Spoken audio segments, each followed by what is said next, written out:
Hi, this is Dr. Brian Castelein with Brighton Foot and Ankle, and we're going to do a little Monday injury report.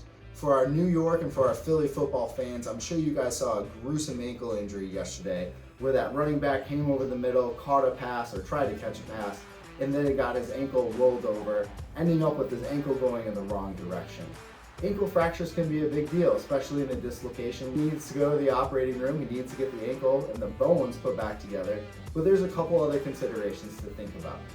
When I think about an ankle fracture, we like to envision the ankle as like a full circle in through here. Non-operative cases can be when we have a single break in the circle. That allows still this circle to be uniform and have some stability to it.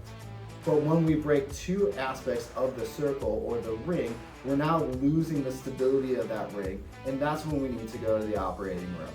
This can happen from having two breaks, like a break to the fibula and a break to the tibia, and here we call that a bimalleolar fracture. Or sometimes too, we need to go in there when there's a rupture to the ligaments. Ligaments help hold the bones together. There's a big one that holds the tib-fib here together and allows for micro rotation across and through here, as well as on the inside of the tibia or the outside of the fibula to prevent the ankle from dislocating in those motions too. Now, yesterday's injury that we saw in football is a really complex injury. We can assume that when it's fractured and dislocated, those ligaments are going to be torn and disrupted too. So in the operating room, what I do and what most physicians do is we stress the ankle in multiple different ways to ensure that the ligaments are put back together. Of course, we're doing this after the bones are put back together to provide that stability, which is typically done through plates and screws.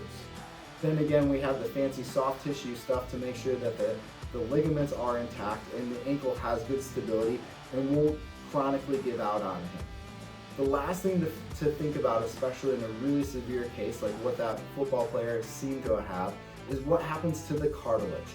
This is the smooth, shiny layer of bone inside the joint that helps the joint move past each other.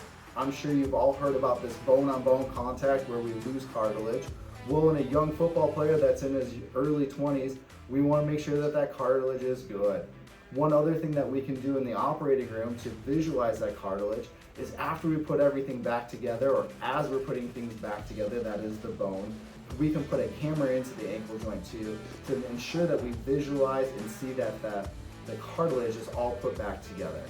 If it's not, well then that can also be repaired with some cool biologics to ensure that we can slow down arthritis and speed up recovery, which is always the goal of surgery, to get people back moving and grooving quicker than they can and get them to return to sports as soon as possible.